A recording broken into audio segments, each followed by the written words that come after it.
We are. Time for lunch for the soul. Hi, everyone. Melissa Wilson here at our Fox 26 studios in Houston, and I am so happy to welcome you here today. We are on the road to recovery today, and you are probably going to learn about a condition that maybe you've never even heard of. But what's shocking is that millions of people suffer from it every year. And when I say suffer, I mean suffer, as you're about to learn from our next guest, who is so incredibly strong, who has been through more than I can even fathom. And I know you will feel the same, but I feel like we can all learn from her as we learn about what she has been through. So here we go. Let's bring in LaTara Pennie. Hi, welcome. How are you? Oh, I'm so good. I love this shirt. Thank you so much for the gift. I want to wear it as a campaign to bring awareness. I got all my little blankets here to stay warm. It's so cold in my office. But I want everyone to know that we are talking about you surviving this. Yes, And we are definitely. talking about SJS, or Stevens-Johnson syndrome. Correct.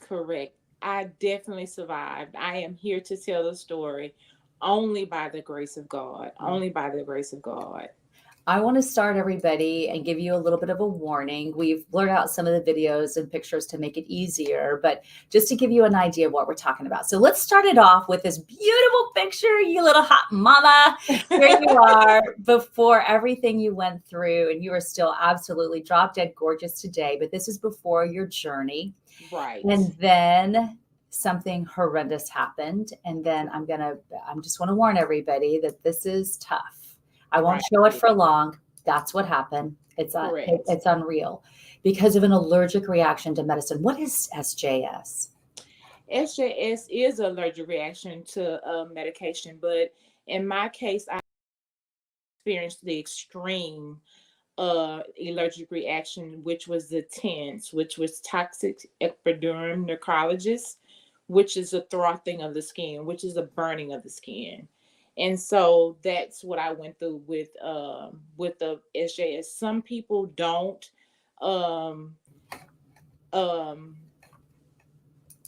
They don't actually get that. So exactly. it will end up burning less part of their bodies. I looked up some, and I can actually give people an idea of what it can look like.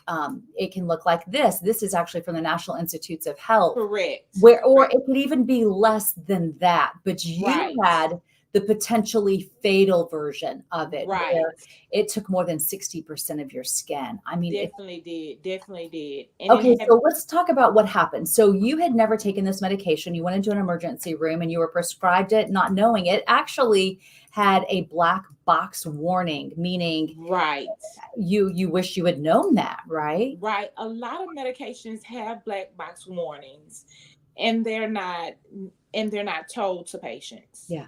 And so, it's really up to us to really dig in a little bit deeper, to find out exactly what we're taking. Mm-hmm. And so this particular medication definitely had a black box warning on it, and it caused this reaction. And what that warning is that there's a chance that you could get this syndrome. But what I want people to realize is that the National Institutes of Health say this can happen from an over-the-counter NSAID or an over-the-counter pain medication, things that you can go and buy in your pharmacy, but your body just reacts differently to it. It's just unbelievable that that's a possibility.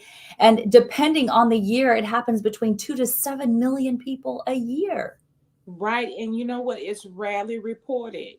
And I think that's just to protect the manufacturers, so that people can keep consuming medication. Yeah. I'm definitely not telling anybody not to take their medicine. Sure. But I'm definitely saying, hey, read more on it. Mm-hmm. Go a little bit deeper on this medication, because I feel like if I would have known that SJS had a black box warning, I've never even heard of black box warnings. Mm-hmm. So if I would have known that myself, I think I would have been more careful than ever before I would have placed that medication in my mouth. It only took about 8 to 11 days for me to end up on life support.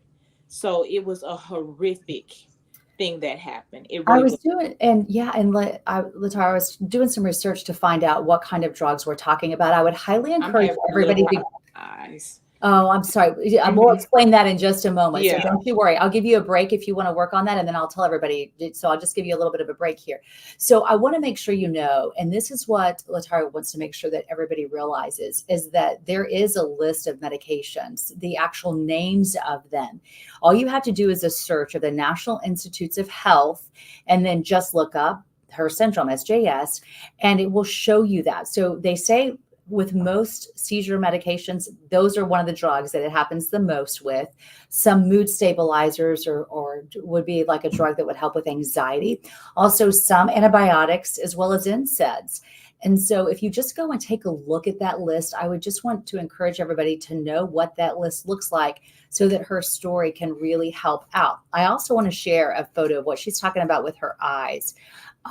If you take a look here, you can see on the far left-hand side, everything that she has been through. You can tell here that her eyes are a little bit swollen and everything that she's been through. Well, she wears a special contact that is such a big deal for her. Here we see her taking it out and putting it in, and it's a huge hard contact lens that fits over her entire eye. So let's bring her back in and let's talk about this. So when you woke up from ICU and you were in a coma for quite a while, you Correct. did at first that you couldn't see. And then at what point did that realization come in that, wait a second, we've got a problem? Well, the doctors explained to me that once they explained that it traveled throughout the whole body, Mhm, including the eyes, that came to fruition that, oh, that's the reason why I can't see. mhm, Is because it hit it hit the eyeballs, and it left permanently scars on the eyes. And so those pro lens, which are the Boston lens that are made in mhm, Boston, are used to protect the eyeball. mhm, And so it stops the severeness of the dryness. mhm. But I still experience it, but it's not as worse as it used to be. Thank goodness, because that, I mean, with everything else you're going through, that's the last thing you want to deal with. You want to be able to drive and live a Right. normal life, right? Right. Right. And at the time all this happened, you told me the doctors where you were living in Baton Rouge absolutely saved your life. They got you through the crisis, but then it's Right. taken a lot of specialty care. So you moved back home to Houston to take care of business and to raise Right. awareness. But you have had a smile on your face in almost every photo. How do you find that faith and let that shine through you to be a light to others and just to help people realize you can get through anything with the right amount of faith in your heart? The reason why I continue to smile is because I go back to that place of those pictures where my skin was totally gone and all you could see was my flesh. And I look at me today and I see how I can see my skin is returning. Of course, I'm discolorated, but that means nothing. It's that I'm coming back to normal. And that's when I know that God is in total in control.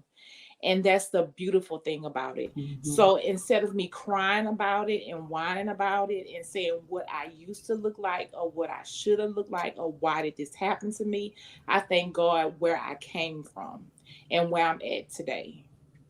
You are so strong, and I just want to say I'm proud to know Yes, you. I. Don't you worry. If you need to get a Mhm, tissue or anything, you can take care of that. So don't worry. We all understand. mhm. How is your life on a day-to-day basis now? How does it affect you on day to day? I know you're about to go through laser treatments because you want to try to Right, heal some of your scarring.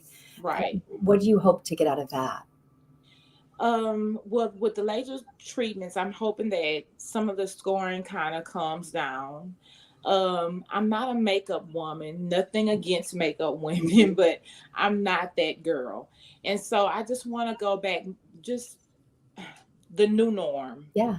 the new norm. Mhm. Um, I'm not expecting a miracle, but Mhm. I'm expecting at least a little of the new norm of where I'm going, what I'm looking forward to, Yeah. in other Yeah. words. Sure. And so That's what the laser treatment is supposed to do. I'm not hoping for a miracle, but God does perform miracles. Okay, Mhm. so I may just have a miracle, but right now I'm comfortable in my skin. I'm comfortable in my skin. But I have to tell you this, Melissa. It took me a while now. As Yeah. this happened a year ago, and so every day, or every visit is not a good visit. Every day is not a good day. Every day is not a happy day, but God always see that I make it through. He sees me completely through. I constantly pray. I think I've in 2009 I was in a horrible car accident, and then I endured this. And nothing but prayer and the grace of God brought me through both situations, even though this situation here is much drastic than the car Mhm. accident. But it was only God. It Yeah. was only by the grace of God. And so why would I not smile? Why would I not smile? That is so powerful. And your story, if you think about that saying for a moment, you touched me so much and I got goosebumps because how many times do we say you just have to be comfortable in your own skin? And for you, you're just thankful that you have skin, that it's been able to grow back.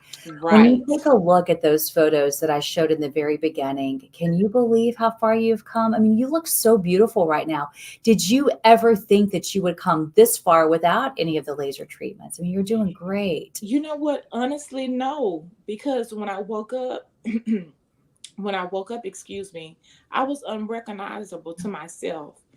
And Mhm, so I felt mentally, it took a very dramatic toll on me. mhm, And so, no, I did not think that my skin was going to return mhm, at all. And then when I was in Baton Rouge, a lot of the doctors there, they only heard of SJS or only studied in school. mhm, They hadn't had the a patient that actually had experienced SJS. That's why I had to get home. I had to get to Houston. I had to get to the medical center. mhm, That where people was like, okay, hey, I've dealt with this, and we're gonna do this. We're gonna do this. We're gonna do this. We have plans, and these plans are gonna work. And so, and once I got here to the medical center, and we got under some doctors that had already had years and years and years of mhm, experience mhm. dealing with people that had Steven Johnson syndrome, I felt comfortable. I felt at ease. I feel like I could put my tears aside. And also my faith came in. And look, lo and behold, the skin started coming back. It didn't come back the same color. It didn't come back, all natural without any scars, but it's back. It's back. And that's all that matters. It's back. Yeah, we take a look at you here Yeah. and did you ever know when you were this woman, all that you would ever have to go through and that you would have to have the strength to move mountains to get through this? You know, when I moved away to Louisiana, I explained to my daughter, she was going away to Austin, and I told her, I said, I need you to learn how to drive to Louisiana because if something happens to me, you're gonna need to know how to get there. And lo and behold, a year later, this happened, and she had to drive to Louisiana to this situation Mhm. because they said your mom is not gonna survive. Oh my God. So I don't know how this miraculously thing happened, but it happened. And I thank God that I put that in her so that she could be brave enough to endure what was coming for both of us. Um, do I miss the old person with the beautiful skin, with the flawless skin? Of course. But I love this person also. In fact, I love her more. You know why? Because her faith is stronger. She relies on somebody that she didn't rely on as much as she used to. And that's God up above. It's Yeah, bringing tears to my it eyes. I don't does. even think I can talk after you saying that. And Yeah. so many people that I talk to say that once they go through the unfathomable, they can see things differently for the rest of their lives. They appreciate life more. And it certainly seems like that's the case for you, where I do think we tend to take it for granted. Who, LaTara, gets up in the morning and says, "Oh, I'm so thankful for my skin. Thank you, God, for my." We just don't, right? We take it for granted. But We now do. I know you're praising God that you're getting your skin back and that you have skin. Yeah, I'm praising God, not only my skin, but my eyes, my hair, my nails, my toenails. I mean, it took a toll out. I mean, it did a number. And so every day when I wake up and when I lost my hair came back, it was like a birthday gift. Yeah, You know, yeah, when my toenails started to grow back and my nails started to grow back, oh my God, I wanted to throw a party. You yeah. know, because when I spoke to the doctor, they was always, well, I don't know, well, we don't know, well, we, it's just a touch and go. So when those things started happening, you know what I'm saying, it was like, okay, okay, I have hope here. I'm gonna return. I'm gonna return. Not maybe not to that normal, beautiful, smooth skin, Mhm. but what's wrong with this one? Yeah, yeah. What's wrong with this skin? Nothing at all. Because it's better than not having skin at Mhm. all. Yeah, and that's something else. I mean, I want everyone to think about for just a minute. You don't realize how many times you use your fingernails and how important they are until you don't have them, right? And your Right. feet, they protect you if you drop something. I mean, Right. it's a really big deal not to have them. Right. And then also the feeding parts, like having a tray, have a feeding tube, Mhm. going through all that. I mean, when I woke up, I was totally out of it. I was like, what happened? Who am I? Where am I at? How could this happen? And then to realize, oh well, you've been like this for a month. And I remember my family saying, "Oh my God, you woke up, and when you woke up so angry." But I wasn't angry. I was more confused. And another thing that mainly came through my head was, okay, you know what, Tar? Here comes the battle. Here comes the battle. Here comes a battle that you're gonna have to fight. You don't have time to cry. You don't have time to pout. You don't have time to complain. You have time to get ready for war and call on God up above. I feel like he had a mission for me. If he didn't have a mission for me, when they gave my family the notice to get there because I wasn't gonna survive, he would have took me then. So I definitely have a purpose. And so I'm gonna live out that purpose in God's will. I will. Yes, you will. And you have inspired all of us. I hope that this conversation will make people not sweat the little stuff as more, to Right. appreciate all the little things that are actually so big, like our skin and our nails and our hair and all the things that make us who we are. Right. For sharing your journey. You are so incredibly strong, and your faith is so profound. And I truly feel like it has touched so many lives. And you've got this mission out here. You are a survivor. You absolutely are. And I hope that everybody now knows about SJS and they read those warning labels. Right, of course. Please, it's very important. It's very important because it ranges from an age of from infants on up to adults Mhm, because you can get it from antibiotics as well. So mhm. it's very important. Like I said, I didn't even know what SJS was. When it was Yeah, explained to me in the hospital, I was like, what? What is that? yeah. And so, it's very important to get it out there. Well, now You because know, of you, it is out there. So keep up the good campaign of awareness and you take good care of yourself. If you have any big milestones or updates, please reach out. We'd love to do an update with you. yes, and please let everybody know to follow my journey on TikTok under Okay. LaTara Pennie, and Okay. also on Facebook it's under LaTara Pennie as well. Okay. Instagram is under LaTara Pennie as well. Okay. And just so everybody knows, LaTara. Penny Mm-hmm. is Pennie, right? Correct, Okay. We correct, got you, correct. girl. You take good care of yourself. God bless you. Thank you. Thank you for having me. All right. Truly my honor. And I just want to remind you, maybe you joined us late or you want to join us anytime. You can always catch all of our Lunch for the Souls on our Fox 26 webpage. I hope to see you back here same time next week. Bless all of you. Thanks for being here, and I hope you have a beautiful day.